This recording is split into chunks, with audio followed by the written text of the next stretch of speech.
Welcome everyone to this week's version of the Mayors and Supervisors Update. Hi, I'm Chris Carosa, publisher of the Mendon-Honeoye Falls-Lima Sentinel, and we're here today to provide the latest of what's happening in around our towns and villages. Jerry, looks like you're up first. How about Rush? What's going on there? Oh, wow. Rush is a hotbed of activity because we are the best kept secret in Western New York. I think you know that.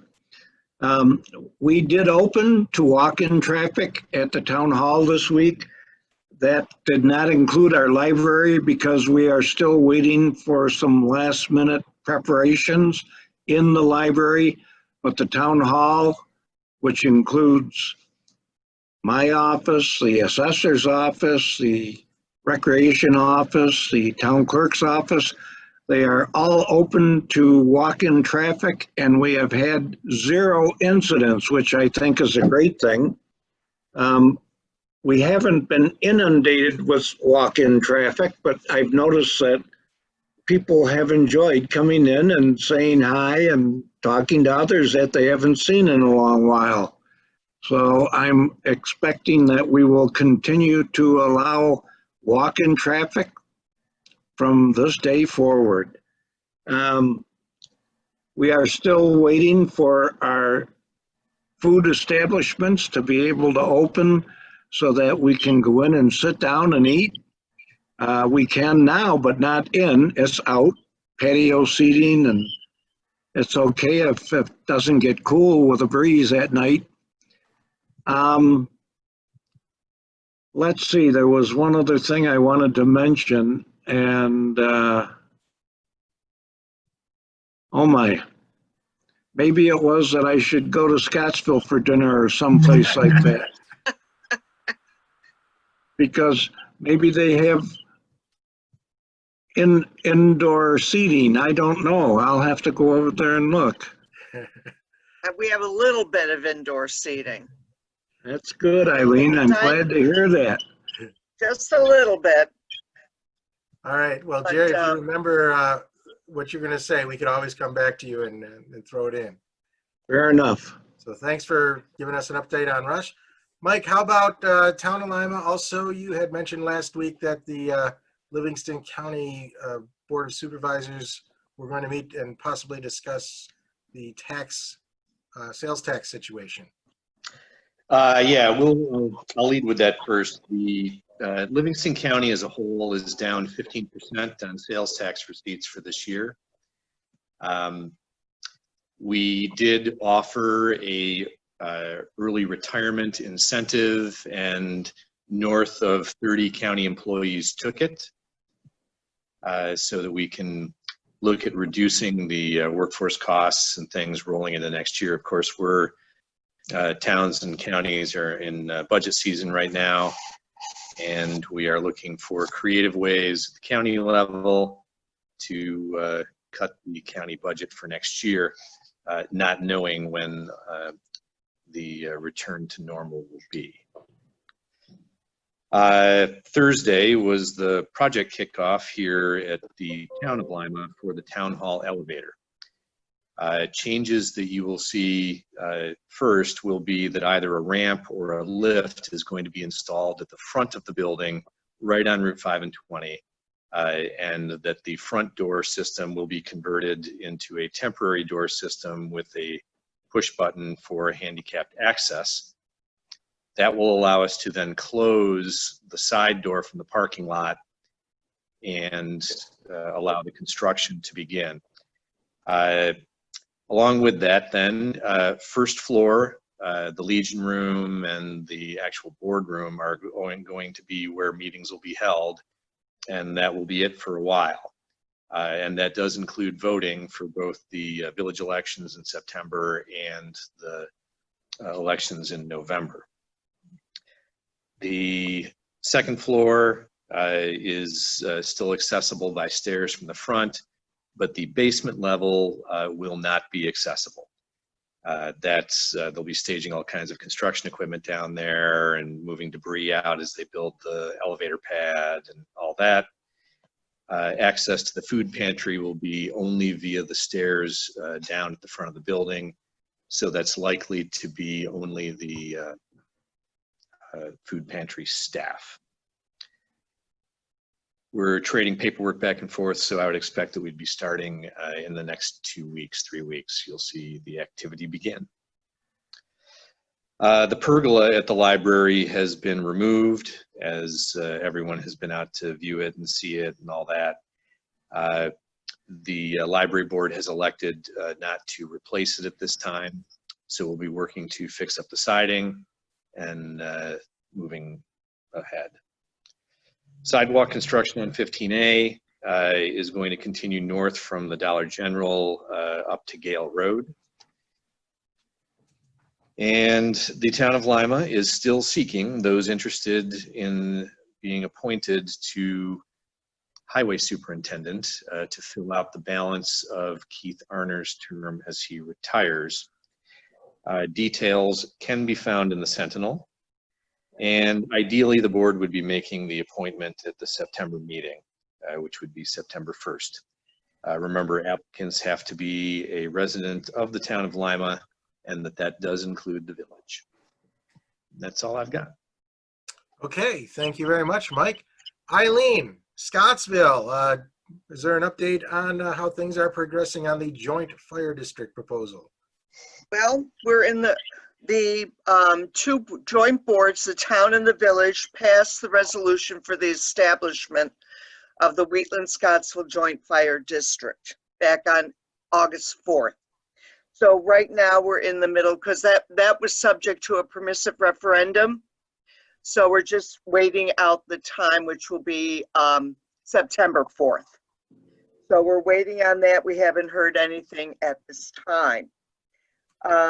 If that should happen, then we have appointed 5 fire commissioners to set up the beginning budget for the coming year. They will be in office just until the end of December, at which time in December there'll be an election for the new fire commissioners for the year 2021. And when that election is held, because we will be electing 5 commissioners, they will get staggered terms so that we would only have to elect 1 commissioner every year from then on. So the person with the most votes would get 5-year term, then 4 years, all the way down to a 1-year term. But that's if we don't get a permissive referendum from the community. That's how we will go forward. We had our regular board meeting on August 11th. It was pretty quiet, just taking care of some business at this time of year. It's a quiet time for the village. As we go into the fall, we'll be starting to get ready to work on our budget in January. The North Road project is proceeding. They've put in curbing from the Scottsville-Chili Road up to Browns Avenue on North Road, and they'll be beginning doing paving on that road in the coming week or so. So please, there'll probably be some delays on North Road. They're doing it in sections, so the section between Browns Avenue and up by the high school is the first section they're working on, and then they'll move on to the next section. We're also putting some new catch basins in up at the light, and that will be they'll be doing that, I believe, later.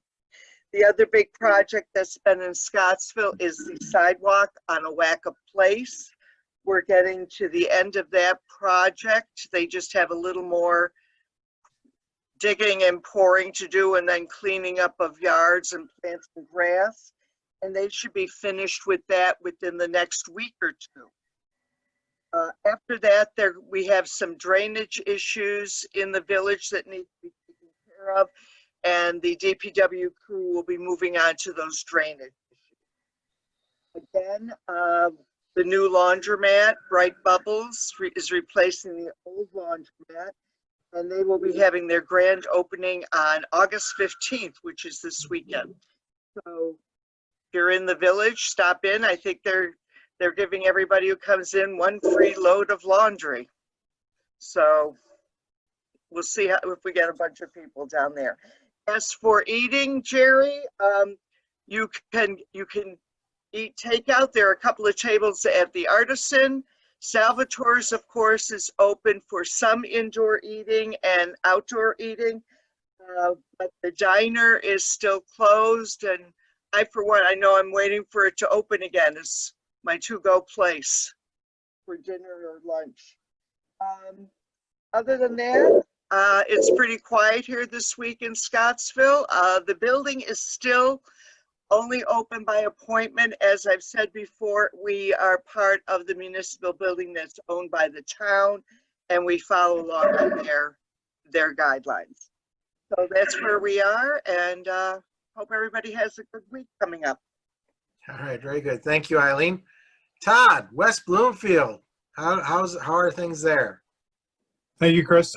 Things are going well in the town, starting the budget process. Nothing really significant to report. The planning board will be holding their first public-facing meeting in the building this Wednesday. So kind of a small group to have a test so that when we start to do the town board meetings in September in the town hall instead of via Zoom, we'll at least have that experience. The requirements of all the cleaning and everything that continue to go along after those meetings is the thing that we're most interested to see how the board is willing to assist in the cleanup, since they're the ones who are driving that. We want to get in the building and not do it virtually. From a county perspective, starting the county budget, asking all different departments to look at their budgets and try to minimize expenses, specifically a minimum of 5% on the 0.4s, which is the contractual lines. So for all the ones that I've seen in my committees have come through doing that. And from a town perspective, just looking to see what the impacts will be in the third and fourth quarter sales tax checks as we look at, doing our budget. We still have not seen the internet sales tax distribution. So there will be bated breath, I guess, until we see how the governor does the distribution of the internet sales tax and whether or not the state holds back all of the internet sales tax or portions of it versus distributing it to the counties so that it can be distributed to the towns. I have had several residents ask me about it. People have the feeling/impression they are doing what they can from home. So if they're shopping online, et cetera, because the malls and everything were closed, they'd love to believe that sales tax revenue will come back to the towns, et cetera, where they live and where they're shopping from. So kind of waiting to see how that plays out. But other than that, hope everyone has a great week. Thank you. Thanks, Todd. I was just looking up retail sales numbers for the month of July. Actually, were a little higher than what this is on the national basis. A little higher than what was expected. This number came out a little bit earlier. So maybe we'll be seeing some more good news, hopefully in the third quarter. John, Town of Mendon, maybe any hints from Monroe County on what's going on sales tax wise there?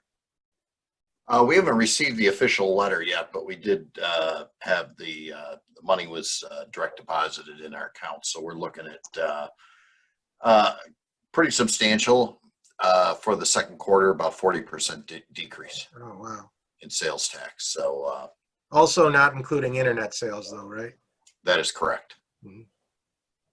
Do you want me to go on with Mendon or are you? No, go ahead. Go on with Mendon. Okay. Sorry, I wasn't sure.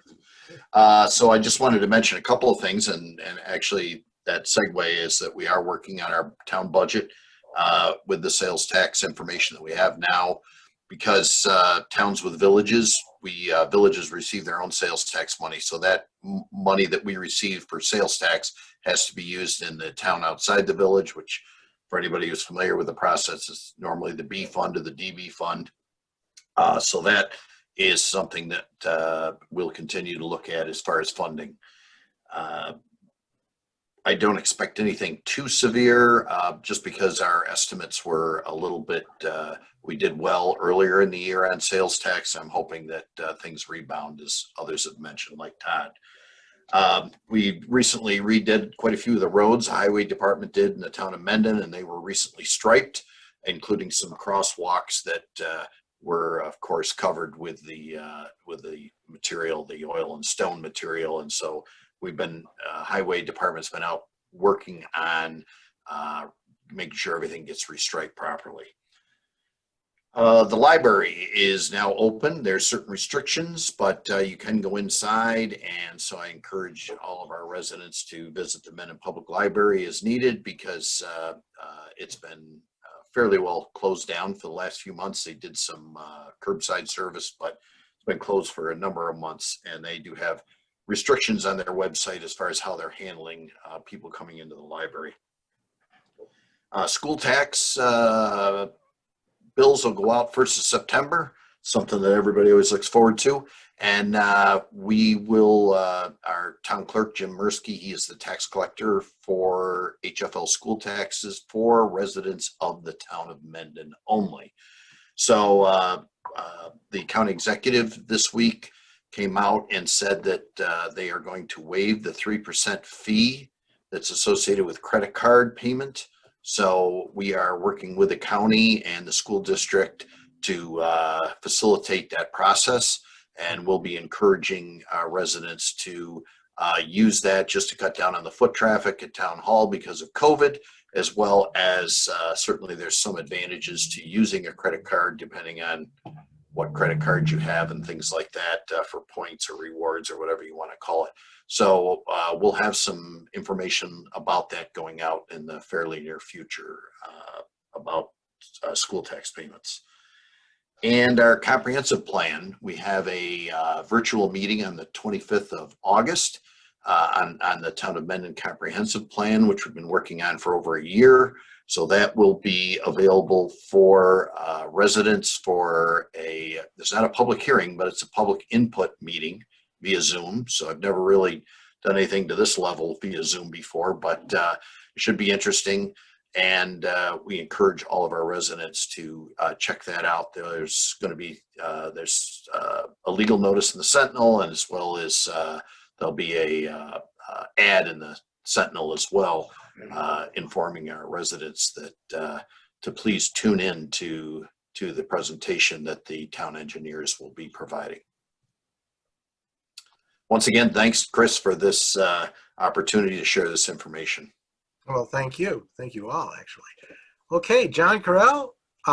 So we ran a great story on the horseshoe thing at the park there, and it also was broadcast again, I think, Friday morning, so that everybody could see it on Facebook. So great picture, great story. You like to see things like that happening.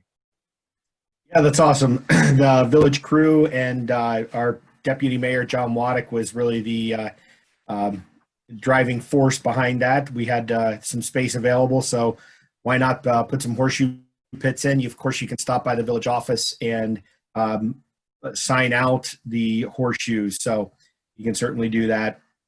We have a couple things going on. We're just wrapping up the water connection project that goes from Lima to Avon's Tower and on 5 and 20. So we'll be able to provide that emergency service backup starting Monday. We're going to be taking the water tower offline.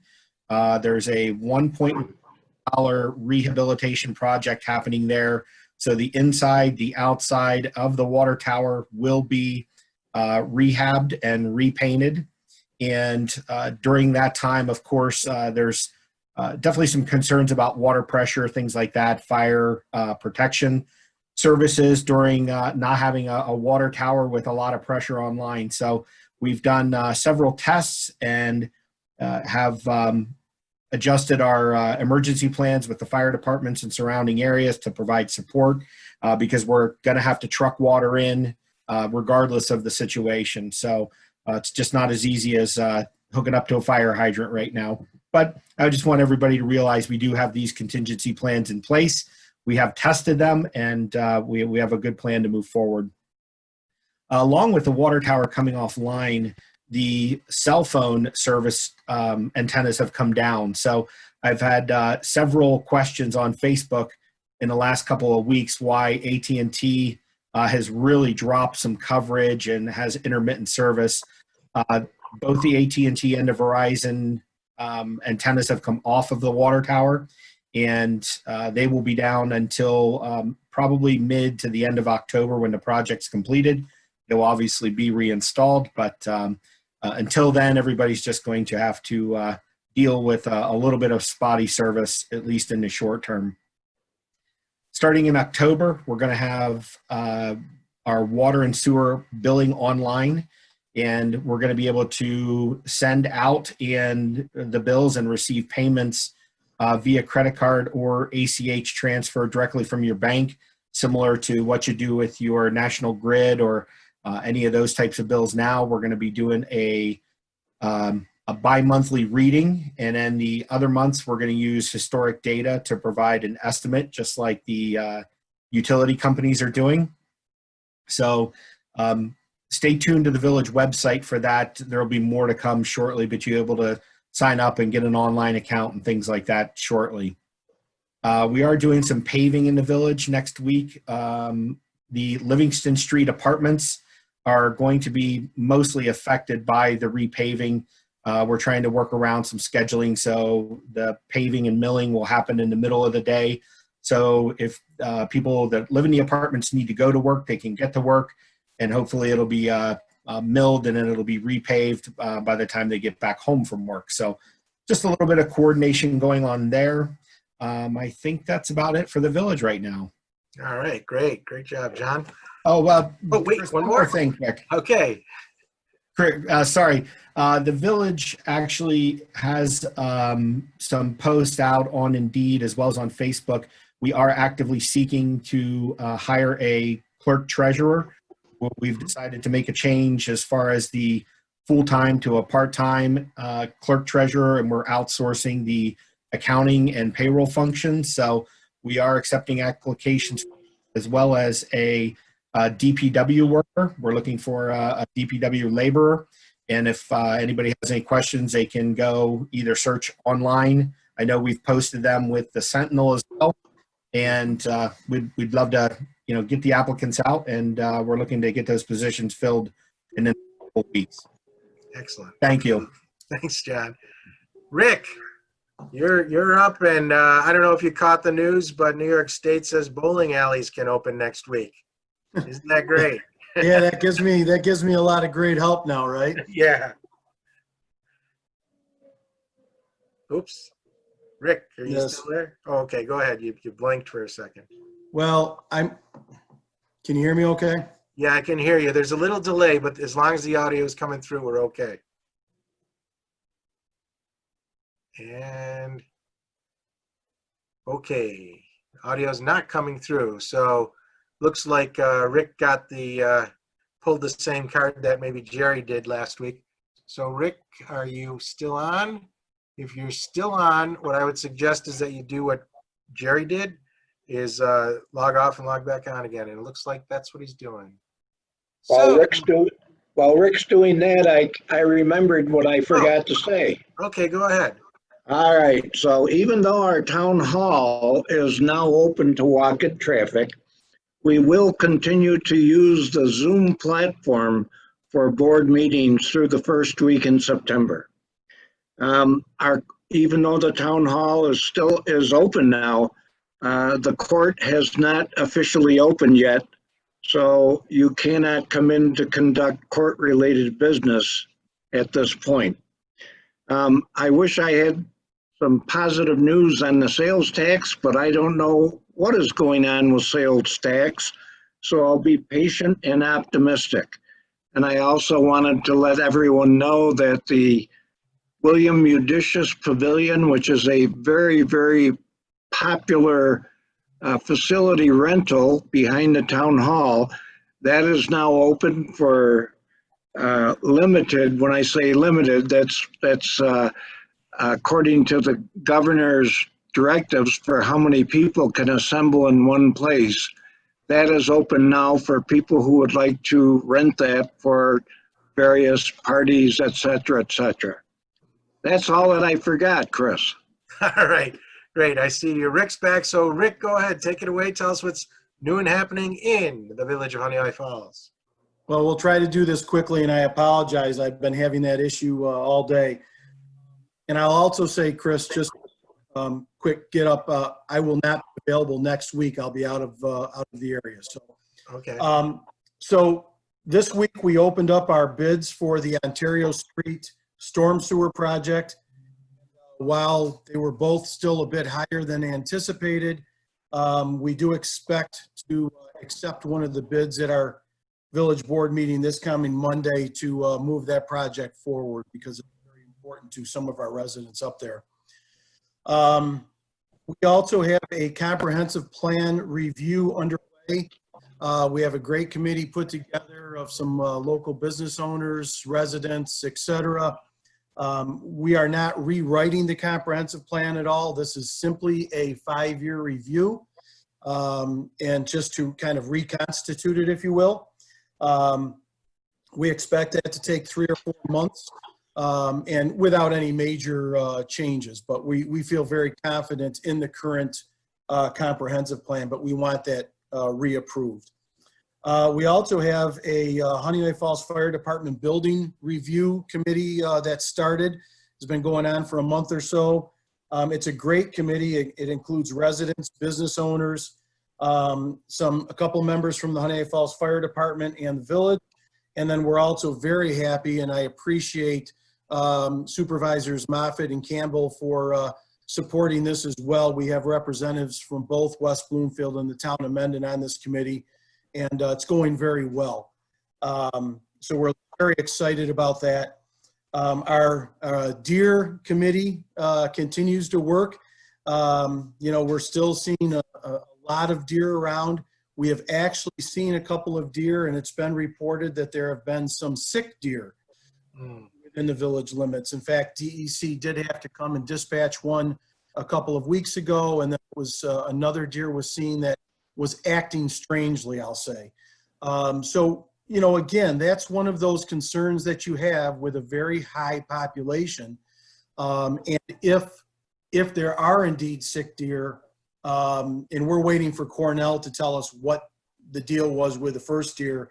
But, that transmission from deer to deer and through the population can be decimating, not in a positive way. So I think that's why it's very important to move this project forward. So, we're doing well overall. We're waiting for our notification on the tax revenue. We were told also that they went out yesterday or today. Ours is not, ours normally comes in the form of a check and not direct deposited, I believe. We don't have that number yet, but I'm assuming, like Supervisor Moffitt and the others, we're going to be down that 40% level or thereabouts, which is probably a little bit more than we anticipated, but we'll see. And everything else, Village Hall is open. We are taking walk-ins. We're asking for appointments, but we are taking walk-ins. And I also want to thank Supervisor Moffitt one more time for their continued support in letting us use the community center for our village board meetings and some of the zoning board meetings. It's really worked out very well. And again, it's a great relationship. And John, again, thank you very much for that. So that's where we're at, Chris. Everything else is going well. And we're down to our last Tuesday night concert coming up this coming week. Tuesday night concert series has been very, very well attended.